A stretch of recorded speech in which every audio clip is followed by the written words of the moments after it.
ప్రేక్షకులకి ఆ లలితాంబిక అమ్మవారి యొక్క అనుగ్రహం పరిపూర్ణంగా కలగాలని మనస్ఫూర్తిగా కోరుకుంటూ మనం ఈరోజు మార్చి మాసంలో 12 లగ్నాల వారికి ఎటువంటి ఫలితాలు జరగనున్నాయి. సరే, లగ్నం తెలియదు, రాశి నుంచి చూసుకోండి, no problem. But first priority మాత్రం లగ్నానికే ఇవ్వండి. మరియు అదేవిధంగా ఏ విషయాల్లో జాగ్రత్తగా ఉండాలి, ఎటువంటి పరిహార మార్గాలు చేసుకోవాలి అనేటువంటి విషయాలు చెప్తుంది నేనైనప్పటికీ కూడా చెప్పేసిన సాక్షాత్ లలిత అమ్మవారిగా భావిస్తూ అసలు గ్రహస్థితి ఏ విధంగా ఉంది అని చెప్పి చూసుకున్నట్లయితే మనకి మేషం నుంచి చూసుకుంటే వృషభ రాశిలో గురువు ఉన్నాడు, వక్రగతి పోయి. అదేవిధంగా మిథునంలో వక్రత్యాగం అయిపోయినటువంటి కుజుడు, కన్యారాశిలో కేతువు, కుంభరాశిలో రవిశనుల యొక్క గ్రహస్థితి ఉంది. అదేవిధంగా మీనంలో 3 గ్రహాలు రాహువు, శుక్రుడు, బుధుడు కలిసి ఉన్నారు. దీని తర్వాత 15వ తేదీ నుంచి రవి కూడా వచ్చి 4 గ్రహాలు కలిసి ఉంటాయి. 15వ తేదీ నుంచి కంటిన్యూస్గా ఈ యొక్క గ్రహస్థితిని అనుసరించి ద్వాదశ లగ్నాలు, లగ్నం తెలియని రాశుల వారికి ఎలా ఉంటుందనేటువంటి విషయం ఇప్పుడు మనం తెలుసుకుందాం. మిథున లగ్నము, మిథున రాశి. మిథునం వారికి కనుక చూసుకున్నట్లయితే మీకు మీ యొక్క రాశ్యాధిపతి 10వ స్థానంలో ఉన్నాడు. దీనివల్ల ఏమవుతుందంటే ఉద్యోగ ప్రయత్నాలు మీకు సఫలీకృతం అవుతాయి.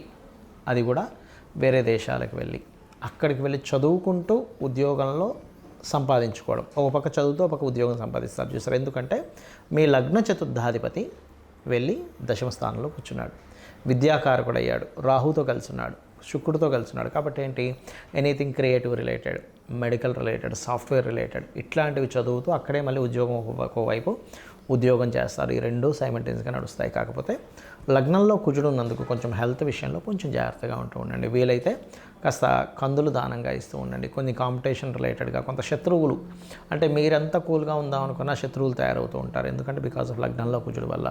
దీనికి కాస్త మీరు మంగళవారాలు కొన్ని నిర్ణయాలు తీసుకోకుండా, కొన్ని మంగళవారాలు కొన్ని అగ్రెసివ్గా నిర్ణయం తీసుకోకపోవడం మంచిది. అదేవిధంగా ఈ యొక్క మిథునం వారికి చూసుకున్నట్లయితే ఈ ధనాధిపతి ధనస్థానం మీరు కనుక గమనించుకున్నట్లయితే ఉద్యోగంలో గతంలో ఆగిపోయినటువంటి ధనం ఏదైనా రావడం అనేటువంటి చాలా స్పష్టంగా గోచరిస్తుంది. అలాగే మరొక విషయం ఏంటంటే ఇక్కడ కొద్దిగా షార్ట్ జర్నీసు, కొన్ని తమ్ముళ్ళ కోసమో చెల్లెళ్ళ కోసమో కొన్ని ఇన్వెస్ట్మెంట్ చేయాల్సిన పరిస్థితి రావడము, గతంలో ఏవైతే చిన్న చిన్న మిస్అండర్స్టాండింగ్స్ ఉన్నాయో అవన్నీ కూడా ఈ 15వ తేదీ లోపల క్లియర్ అవ్వడము, ఇటువంటివి బలంగా చూపిస్తున్నాయి. అలాగే ఇప్పుడున్నటువంటి గ్రహస్థితి కొంత ఏదైనా ప్రాపర్టీ తీసుకోవడం జరుగుతుంది. కాకపోతే మీకు 4వ స్థానంలో కేతువు యొక్క సంబంధం ఉంది కాబట్టి మీరు ఏదైనా ఒక ప్రాపర్టీ తీసుకునేటప్పుడు దానికి సంబంధించిన డాక్యుమెంట్స్, పర్టికులర్గా డాక్యుమెంట్స్ క్లియర్గా చెక్ చేసుకోండి. ఏదైనా లింక్ డాక్యుమెంట్స్ ఏమైనా మిస్ అయ్యాయా, ఏమిటి, ఈసీ తీసుకుని ఇవన్నీ కూడా చేయండి. ఎందుకంటే ఈ డాక్యుమెంట్స్ తప్పుగా ఉండి అటువంటివి తీసుకోవడం వల్ల మిస్ అవ్వడము. కొంతమంది చూడండి, ఒక్కోసారి ఏదైనా మనకి ప్రాపర్టీ అమ్మేటప్పుడు అందులో కొంతమంది సంతకాలు చేయరు.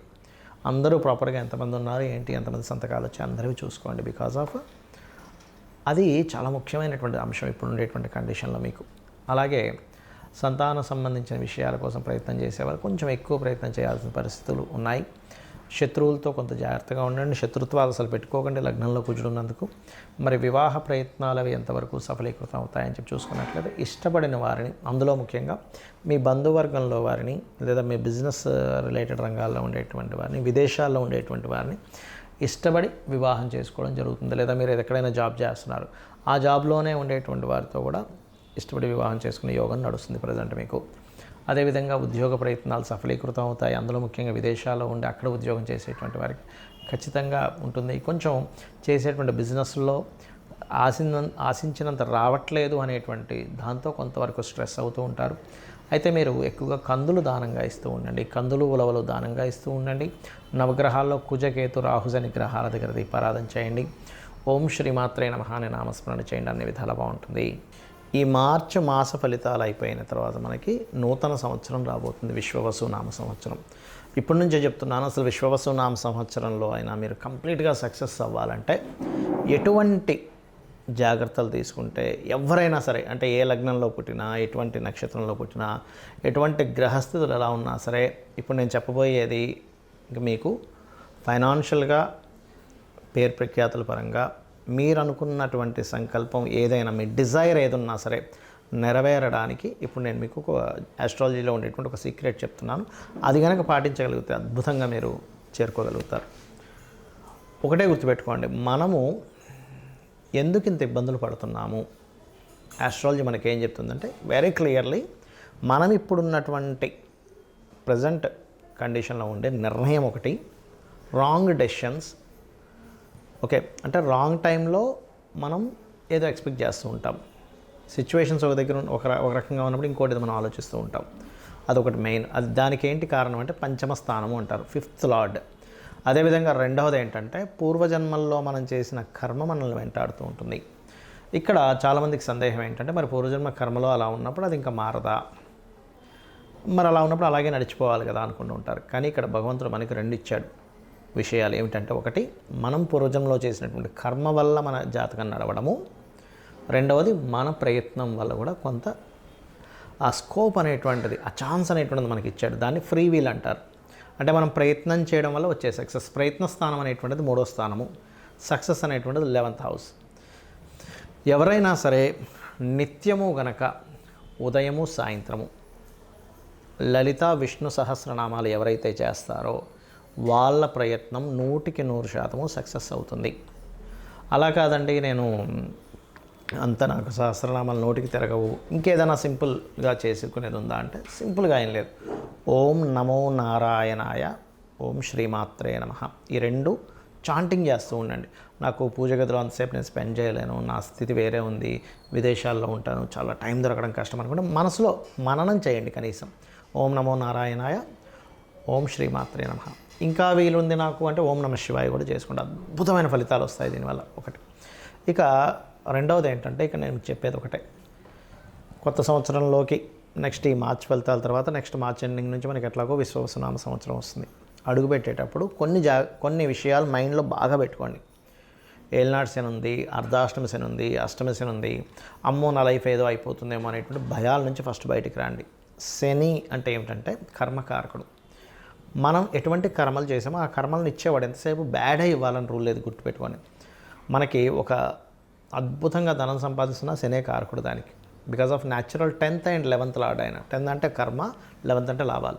అంటే ఇచ్చేది కూడా ఆయనే, గుర్తుపెట్టుకోవాలి. ఫస్ట్ ఇక్కడ ఎంతసేపు ఏంటంటే శని అనేటువంటి పాయింట్ని మనం ఎంతసేపు నెగిటివ్ కోణంలోనే చూస్తూ ఉంటాం. ఎలా అంటే ఒక తండ్రి ఉన్నాడు, తండ్రిని పూర్తిగా అర్థమైన వ్యక్తి తండ్రి కోపాన్ని అర్థం చేసుకుంటాడు, తండ్రి బాధ్యతని అర్థం చేసుకుంటాడు. కానీ తండ్రి అర్థం కానివాడు తండ్రి కోపాన్ని మాత్రమే చూస్తాడు. తండ్రి ఎప్పుడు ఇలాగే హింసిస్తుంటాడు, తల్లి ఎప్పుడు ఏదో ఒకటి నువ్వు చదువురా అంటూ ఉంటుంది, ప్రతిదానికి అడ్డం పడుతుంది, ఇది మాత్రమే చూస్తాం. కానీ తల్లి అంత బాధ్యతగా ఉదయాన్నే నిద్రలేచి మనకి ఫుడ్ అనేటువంటిది చూసుకుంటుంది, లేనట్లయితే మన అవసరాలు చూసుకుంటుంది, మనం ఎప్పుడేంటనేది అన్ని జాగ్రత్తగా రక్షించుకుంటుంది. తండ్రి కూడా మన కోసం పనిచేస్తున్నాడు అనేది మనం మర్చిపోతాం.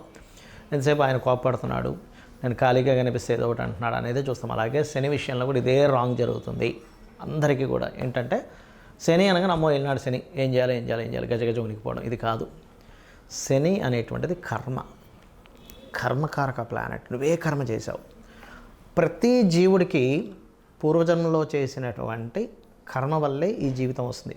ఇక్కడ మ్యాటర్ ఏంటంటే అందరూ బాధపడడానికి కారణం మనం పాస్ట్ లైఫ్లో ఏం చేసాం, ఇక్కడ అసలు ఈ జన్మ ఎందుకు పుట్టామనే విషయం తెలియకపోవడమే మనం బాధపడుతూ ఉంటాం.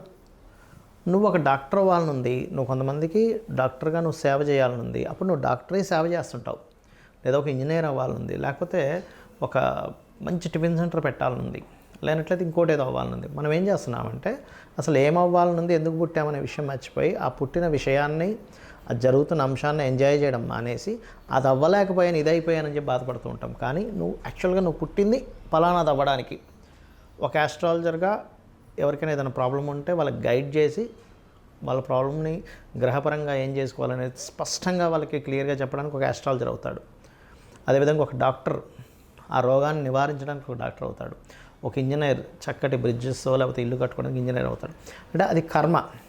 అయితే ఈ జన్మని మనం ఎంతసేపు ఈ యొక్క జన్మచక్రంలో తిరగడమే కాకుండా పర్టికులర్గా ప్రతి వ్యక్తి కూడా 3 విషయాలు ఖచ్చితంగా పాటించినట్లయితే ఈ జన్మచక్రం నుంచి కూడా బయటపడతాడు. ఏమిటది అంటే నిత్యం లలిత సూర్య ఉపాసన చేయడము, పెద్దల్ని సేవించడము, ఇంట్లో పితృదేవతలను సేవించడము, ఏదైనా ఆలయాలకు వెళ్ళి సేవ చేయడం. ఇవి చేస్తూ గోసేవ కనుక చేయగలిగితే, ముఖ్యంగా మీకు ఎటువంటి శని దోషాలు ఉన్నా, లేనట్లయితే ఎటువంటి కాలసర్ప దోషాలు ఉన్నా, లేకపోతే మీ గ్రహస్థితిలో ఎంత దారుణమైన స్థితి ఉన్నా, అంటే కొంతమంది అంటుంటారు, ఏమండి నాకు అసలు రూపాయి పుట్టట్లేదు, చాలా ప్రాబ్లమాటిక్గా ఉన్నాను అని అనుకునే వారికి నేను చెప్పేది ఒకటే, ఏమిటంటే నిత్యము పూజ చేయండి. నిత్యము పూజ చేయండి, డైలీ మార్నింగ్ ఈవినింగ్. ఏమంటే మాకు అది సరిపోవట్లేదు, నిత్యం పూజ చేస్తున్నాను, ఒక యంత్రం పెట్టుకోండి చక్కగా. ఆ యంత్రాన్ని ఒక రాగిదాంతో చేస్తారు. ఆ యంత్రానికి ఏంటంటే జలావాసము, పుష్పావాసము, ధాన్యావాసం చేసి దానికి శక్తిని చేకూర్చి దానికి జపం చేసి ఇస్తారు. యాక్చువల్గా అది ఇస్తుంటారు, కొంతమంది అడిగినప్పుడు నేను కూడా ఏర్పాటు చేశాను. బట్ ఏంటంటే మీరు ఎక్కడైనా కూడా తీసుకోవచ్చు అది. అయితే ఇక్కడ ఏంటంటే దాన్ని కనుక చేయగలిగితే ఇంకొంచెం స్ట్రెంత్ పెరుగుతుంది మీకు.